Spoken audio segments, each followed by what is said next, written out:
ஊர்களுக்கு பறவைகள் வந்து செல்வது போன்றுதான் தேர்தல் நேரத்தில் மோடி மற்றும் அமித்ஷாவின் தமிழக வருகையாக இருக்கிறது என்று காங்கிரஸ் எம்பி கார்த்தி சிதம்பரம் தெரிவித்தார். திருச்சி விமான நிலையத்தில் செய்தியாளர்களை சந்தித்த அவர் இவ்வாறு விமர்சித்தார். அதிமுகவிற்கு இருந்த சுதந்திரம் போய்விட்டது. தப்பி தவறி அவர்கள் ஆட்சி அமைத்தால் கூட அந்த ஆட்சியை பாஜக தான் கட்டுப்படுத்தும் என்றும் கூறியுள்ளார். பொலிட்டிக்கல் பார்ட்டிக்கு இண்டிபெண்டன்ஸ் போயிடுச்சு. அவங்க பெரிய அரசியல் கட்சி ஒத்துக்கிறேன், அவங்களுக்கு ஒரு சின்னம் இருக்குது, அவங்களுக்கு ஒரு வாக்கு வங்கி இருக்குன்றதெல்லாம் நான் ஒன்றும் மறுக்கலை. ஆனால் அவங்க இண்டிபெண்ட் பொலிட்டிக்கல் பார்ட்டியாக கிடையாது. அவங்க முழுக்க முழுக்க அங்கே டெல்லியில் சொல்கிறதுக்கு தான் அவங்க ஆடிட்டு இருக்காங்க. அதனால் அரசாங்கம்னு ஒன்று வந்தால் கூட தப்பி தவறி அவங்க அரசாங்கம் வந்தால் கூட அதை முழுமையாக டாமினேட் பண்ணுறது அந்த டெல்லியிலேருந்து அந்த கட்சி இன்னொரு கட்சி தான் டாமினேட் பண்ணும். நல்லா வருவாங்க, நிறையா வருவாங்க. என்னென்ன பண்ணுவாங்கன்னு நான் போய் சொல்லிடுறேன்.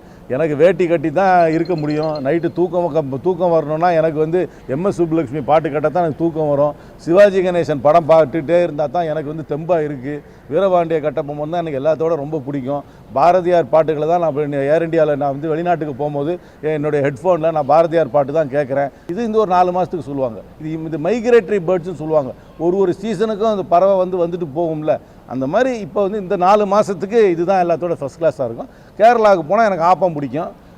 இதில் பெங்காலுக்கு போனால் மீன் பிடிக்கும் சொல்ல முடியாது. ஹில்ஸா, ஆனால் அவங்களாம் சைவம், அதனால் ஹில்ஸான்னு சொல்ல மாட்டாங்க, அவ்வளோதான்.